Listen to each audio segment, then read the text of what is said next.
অখিলোকে ওলাই আহিলে সুনামি হ'ব বুলি কৈছে অখিলোকে ওলাই আহিলে সুনামি হ'ব বুলি কৈছে অখিলোকে ওলাই আহিলে সুনামি হ'ব বুলি কৈছে কমল কুমাৰ মেধি কোনে সুনামি হ'ব বুলি কৈছে অখিলোকে ওলাই তেওঁলোকে চব কোনোবা জেলত থকাও আমি নিবিচাৰোঁ আৰু আমি ৰাজনীতিটো সন্মুখত থাকিবই কৰি আগন্তুক বিধানসভা নিৰ্বাচনলৈ মাজত মাত্ৰ কেইটামান মাহ নাজিৰা সমষ্টি কংগ্ৰেছ দখলৰ পৰা নিজৰ দখললৈ নিয়াৰ চেষ্টা বিজেপি দলে চলাই আছে নিৰ্বাচনী কুচকাৱাজ তাৰে অংশস্বৰূপে সোমবাৰে নাজিৰাত পদাৰ্পণ ঘটে অসম চৰকাৰৰ প্ৰভাৱশালী মন্ত্ৰী ডক্টৰ হিমন্ত বিশ্ব শৰ্মাৰ হেলিকপ্টাৰ অৱতৰণ কৰি নাজিৰাৰ বিভিন্ন প্ৰান্তত চাইকেল ৰেলীৰে চমক সৃষ্টি কৰে মন্ত্ৰী হিমন্ত বিশ্ব শৰ্মাই প্ৰায় 28 কিলোমিটাৰ পথ চাইকেল চলাই নাজিৰা সমষ্টিৰ ৰাইজৰ কাষ চাপে মন্ত্ৰীজনে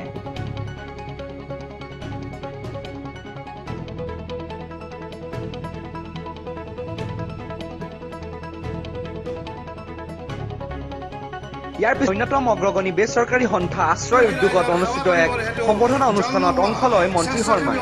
সাংবাদিকৰ আগত নাজিৰাবাসী ৰাইজৰ মৰম স্নেহৰ বাবে ধন্যবাদ জনায় শৰ্মাই আমাৰ নিমন্ত্ৰণ ৰক্ষা কৰি আপোনাৰ অতি ব্যস্ত কাৰ্যসূচী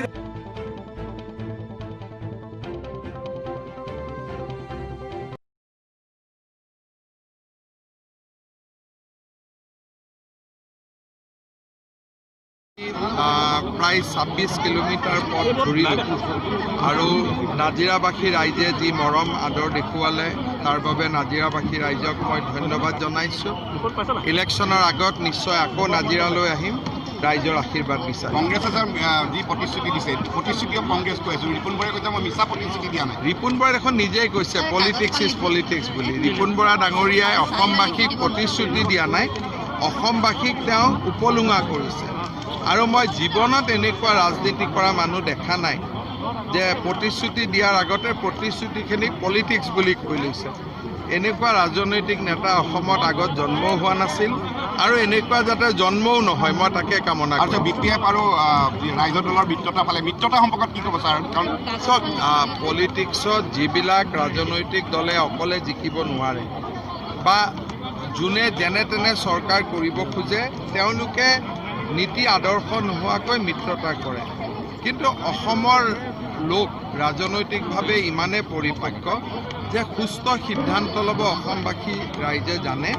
আৰু সুস্থ সিদ্ধান্তই অসমবাসী ৰাইজে ল'ব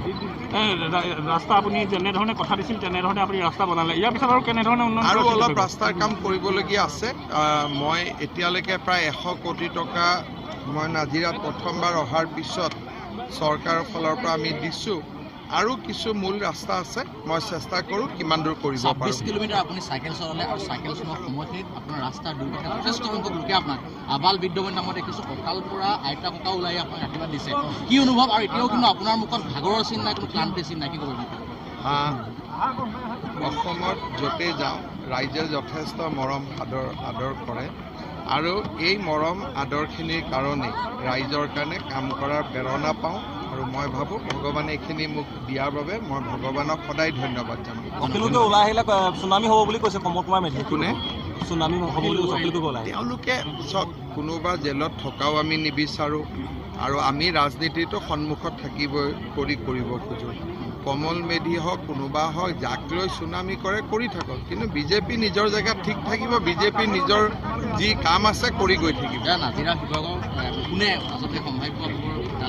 প্ৰাৰ্থীলৈকে অহা মাহতহে এইবোৰ ক্লিয়াৰ হ'ব এই মাহত একো ক্লিয়াৰ নহয় নিৰ্বাচনৰ পূৰ্বে পুনৰ নাজিৰালৈ অহা কথা অৱগত কৰে নাজিৰাত মন্ত্ৰীজনক সংগ দিয়ে ৰাজ্যসভাৰ সাংসদ কামাখ্যা প্ৰসাদ তাছা অসম চৰকাৰৰ ৰাজমন্ত্ৰী যোগান মোহন আৰু বিজেপি নেতা প্ৰহ্লাদ গোৱাল আৰু ময়ূৰ হাজৰিকাই ৰিপুণ বৰাই অসম ৰাইজক উপলুঙা কৰা বুলি সমালোচনা কৰাৰ লগতে BPF আৰু ৰাইজৰ দলৰ মিত্ৰতা প্ৰসংগত যিসকল ৰাজনৈতিক দল দুৰ্বল আৰু নীতি আদৰ্শ নথকা দলেহে মিত্ৰতা কৰে বুলি মন্তব্য কৰে নাজিৰাৰ পৰা বিকাশ আৰোৰাৰ প্ৰতিবেদন লাইটছ লাইভ সেই ধৰণৰ যি নাজিৰা সমষ্টিৰ কল্পনা আমাৰ মানৱ পটত আছিলে সেই কল্পনাৰ পৰা আজি নাজিৰা বহু দূৰ আঁতৰি গৈছে মই আজি ইয়াতে 26 কিলোমিটাৰ চাইকেলত থাকি মই অনুভৱ কৰিছোঁ নাজিৰাৰ বাবে কৰিবলগীয়া বহুত আছে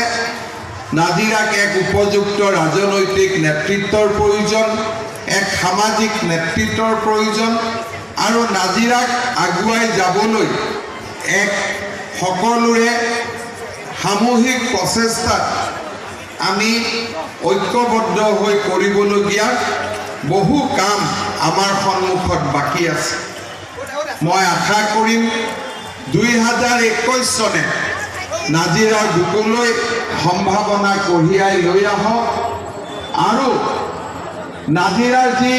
প্ৰতিশ্ৰুতি আছিল সেই প্ৰতিশ্ৰুতি আমি যেন আকৌ উভতাই পাওঁ সেই দিশত আমি কাম কৰিম। সেই আশাৰে মই আপোনালোকক নতুন বছৰৰ আকৌ এবাৰ শুভেচ্ছা যাচিছোঁ। আজি আমাৰ চৰকাৰৰ এই কাৰ্যকাল সামৰণি কৰিবৰ বাবে কেইটামান মাহ আছে। যোৱা কেইটামান দিনত বিশেষকৈ যোৱা 4 মাহত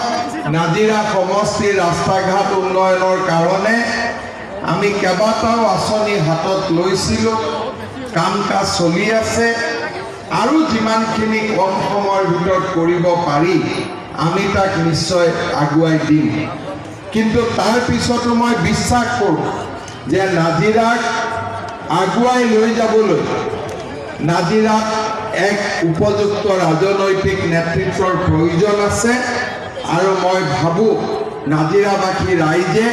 সেই দিশত চিন্তা চৰ্চা কৰিব। আজি আমাৰ নাজিৰাৰ পিছত মই